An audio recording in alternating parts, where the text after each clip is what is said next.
Ngayon ang ating i-recap ay isang horror action movie na pinamagatang Under Paris. Ngunit bago ang lahat, please subscribe and click the notification bell upang ma-notify kayo sa aking mga paparating na uploads. Nagbukas ang pelikula sa North Pacific, malapit sa napakalaking basurahan.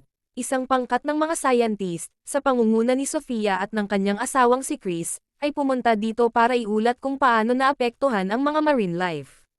Sa panahong ito, nakatanggap sila ng mga senyales ng isang pating na kanilang sinusundan, mula pa sa nakaraang taon. Napagtanto na mabilis itong papalapit sa kanila, 4 na diver kabilang si Chris, ay mabilis na nagsuot ng kanilang mga suit at tumalon sa dagat. Sinubaybayan sila ni Sofia mula sa control room, at ginabayan sila ng naaayon. Pagkaraan ng ilang sandali, ang mga diver ay nakatagpo ng isang bangkay ng isang sperm whale, na tila nakagat ng isang malaking nilalang. Bago pa nila ito inspeksyonin, isang kumpol ng mga pating ang biglang dumating sa pinangyarihan. Mukhang natatakot sila, na tila ba may humahabol sa kanila. Makalipas ang ilang segundo, lumitaw ang isang napakalaking 7 metrong babaeng pating, at lumabas na ito rin ang pating na sinusundan nila mula pa sa nakaraang taon. Gulat na gulat si Sofia sa laki nito, dahil nasa 2 metro lamang ito noong nakaraang buwan. Natakot si Chris at nagmungkahi na umalis na sila, ngunit gusto ni Sofia ng sample ng pating, na pinangalanan niyang Lilith. Pagkatapos ay nag-aatubili na tinusok ni Chris si Lilith gamit ang isang salapang, ngunit ito ay naging isang malaking pagkakamali. Nagalit si Lilith at nagsimulang palibutan ang mga diver ng mabilis. Bago pa sila makakilos, marahas itong umatake sa kanila hanggang sila ay mamatay. Balik sa control room, si Sofia ay natakot nang marinig ang kanilang mga hiyawan. Agad siyang kumuha ng salapang, at tumalon sa dagat para tulungan sila. Ngunit sa paglangoy ng ilang metro ang lalim, nakita niya ang malagim na tanawin, ng naputol na braso ng kanyang asawa. Pagkatapos ay lumitaw si Lilith mula sa kung saan, at sinisingil siya. Nagawa ni Sofia na umiwas, ngunit ang pating ay nasabit sa isang lambat, at kinaladkad siya sa kailaliman ng karagatan. Dahil sa sobrang pressure, nagsimulang pumutok ang kanyang eardrums, dahilan para mapasigaw siya sa sakit. Ngunit bago pa man mawalan ng malay si Sofia, kahit papaano ay naputol niya ang lambat at nagawa niyang maabot ang ibabaw. Ang eksena pagkatapos ay pinutol sa 3 taon na ang nakalipas, at makikita si Sofia na nagtatrabaho na ngayon sa isang marine center. Sinisisi pa rin niya ang kanyang sarili sa pagkamatay ng kanyang asawa, at pinipilit na makayanan ang trauma. Sa isang punto, nilapitan siya ng isang batang estudyante na nagngangalang Mika, na nagsabing siya ay isang malaking tagahanga ng kanyang trabaho. Inihayag din niya na sinubaybayan ng kanyang grupo ang parehong pating na si Lilith, na naging kilalang-kilala sa pagpatay ng mga tao. Kahit ayaw na ni Sofia makialam, kinumbinsi siya ni Mika na tingnan ang kanyang pribadong NGO. Sa sumunod na eksena, dumating sila sa NGO, kung saan nagtatrabaho si Mika at ang kanyang mga kaibigan, para sa kapakanan ng mga nilalang sa tubig. Pagkatapos ay nakipagkita si Sofia kay Ben, isang hacker na may kakayahang i-track ang mga pating. Sa pamamagitan ng kanyang computer, ipinahayag niya na nakakapagtakang dumating si Lilith sa Seine River sa Paris. Inisip ni Sofia na imposible ito, dahil hindi mabubuhay ang mga pating sa tubig tabang.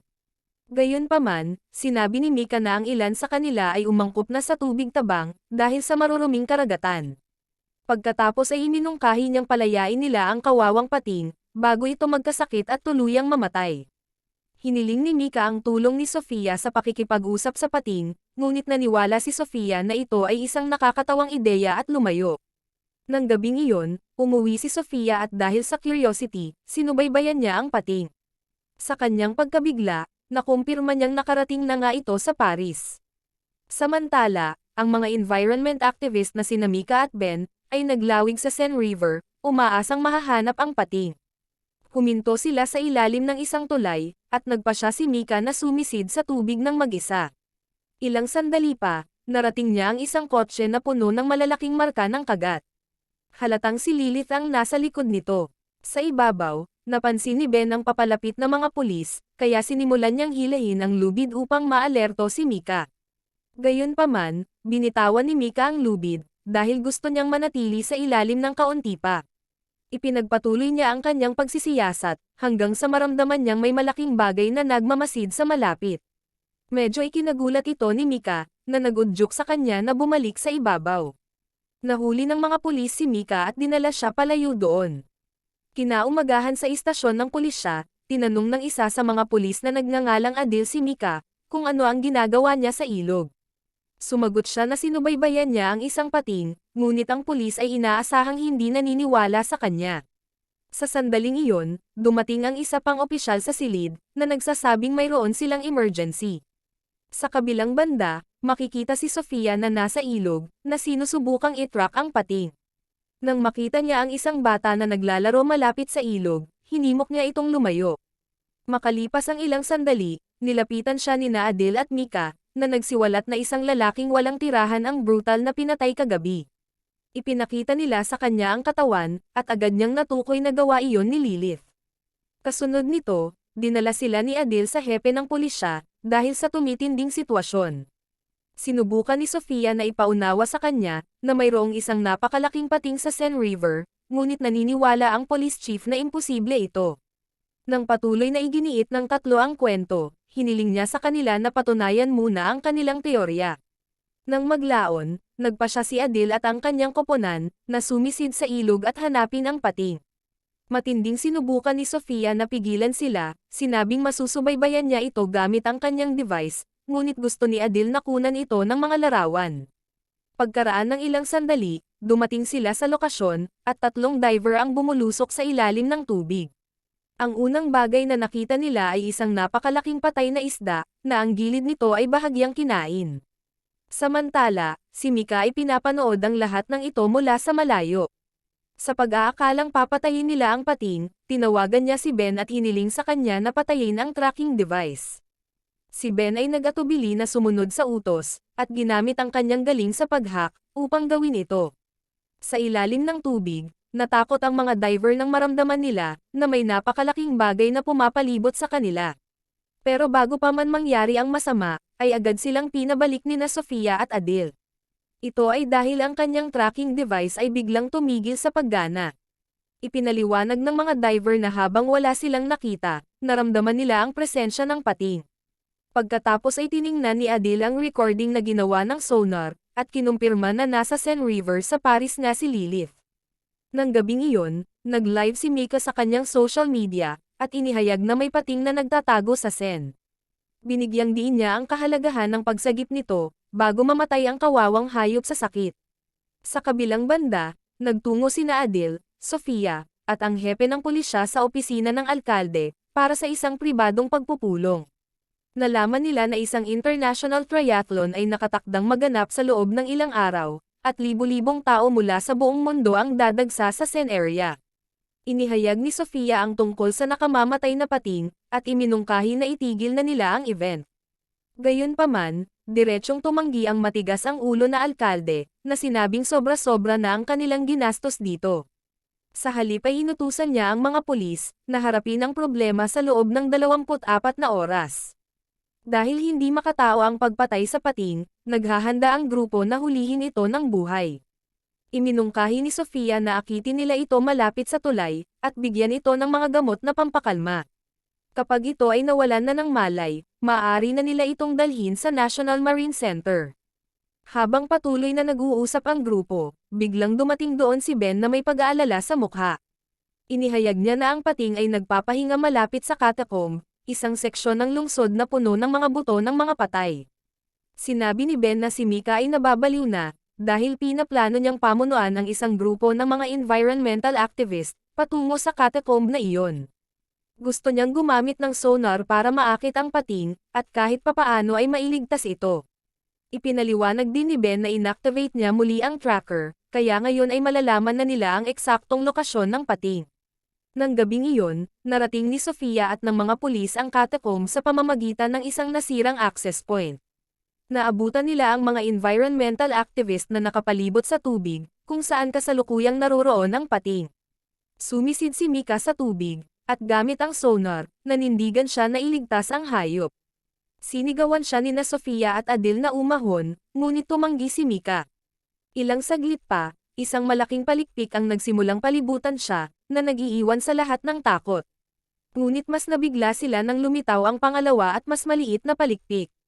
Isa lang ang ibig sabihin nito, si Lilith ay nagsilang ng supling. Lumapit ang maliit na pating kay Mika, at inaamon niya ito na parang aso. Ayon sa kanya, ang mga hayop ay hindi nakakapinsala at nangangailangan sila ng tulong.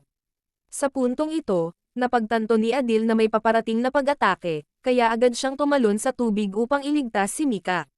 Nakuha niya ang dalaga, ngunit kumawala ito sa kanya at lumangoy palayo. Sa sumunod na segundo, inatake ni Lilith si Mika, at pinatay siya sa isang kasiya-siyang paraan. Ang mga taong nakatingin ay takot na takot, at sila ay nagsimulang tumakbo para sa kanilang buhay. Sa panahon ng kaguluhan, ilang environmental activist, pati na rin ang mga pulis ang nahulog sa tubig. Karamihan sa kanila ay agad na pinatay ni Lilith, habang ang ilan ay pinutol ang mga braso at binti. Nadulas din ang kawawang si Ben at nahulog sa tubig. Habang sinubukan niyang pumaibabaw, hindi sinadyang nauntog siya sa ulo. Nawalan siya ng malay at tuluyang nalunod. Samantala, pinatay din ni Lilith ang kanyang supling, marahil dahil nahawakan ito ng tao kanina. Sa resulta ng masaker na ito, ang mga nasugatan ay isinugod sa ospital. Pagkatapos ay siniyasat ni Sofia at ng mga pulis ang patay na pating, at nalaman na talagang umaangkop na ito sa tubig tabang. Higit pa rito, nang buksan ni Sofia ang tiyan ng pating, natuklasan niya ang ilang mga sanggol sa loob. Lubos siyang nabigla sa kanyang natuklasan, dahil ang pating ay 2 buwan pa lamang. Sa pagsasagawa ng ilang karagdagang pananaliksik, nalaman ni Sofia na ang hayop ay nagpaparami sa pamamagitan ng parthenogenesis, ibig sabihin ay hindi nito kailangan ng lalaking kapareha. Sa wakas ay napagtanto niya na si Lilith ay isang ganap na bagong species, na hindi nila alam. Sinabi niya kay Adil na kung hindi nila ito pupuksain, ang mga karagatan ay mapuno ng pating, at sisirain ang lahat. Nang maglaon, bumisita ang dalawa, kasama ang hepe ng pulisya sa opisina ng alkalde, at ipinaliwanag sa kanya ang sitwasyon. Gayunpaman, sa 24 na oras na lamang na natitira para sa International Triathlon, tumanggi ang alkalde na ipatigil ito. Sa halip, sinabi niya na hahawakan ng militar ang seguridad, at walang dapat ipag-alala. Galit sina Adil at Sofia dahil sa kawalan niya ng pangunawa, kaya nagpasya silang gumawa ng sariling aksyon. Nang gabing iyon, sa istasyon ng pulisya, tinipon nila ang lahat ng mga pulis at nagpatawag din ng 2 espesyalista sa bomba. Ang plano ay simple, pupunta sa ilalim ng tubig at pasabugin ang mga halimaw. Sa sumunod na eksena, narating nina Adil at Sofia ang lokasyon, kung saan huling natagpuan ang pating, at sumisid sa tubig. Ang isang koponan ay nagmamasid sa kanilang mga galaw mula sa bangka, na nagbibigay sa kanila ng mga tagubilin. Ang dalawa ay nagdala ng isang propeller, mga ilaw, at isang sonar device, upang panatilihin ang mga pating sa isang lugar. Nagpatuloy sila sa paglangoy sa loob ng ilang minuto, hanggang sa tuluyan na nilang makita ang pwesto kung saan nanganganak si Lilith. Sa kanilang sukdulang pagkabigla, napansin nilang hindi isa, kundi libu-libong batang pating ang nakatago sa paligid.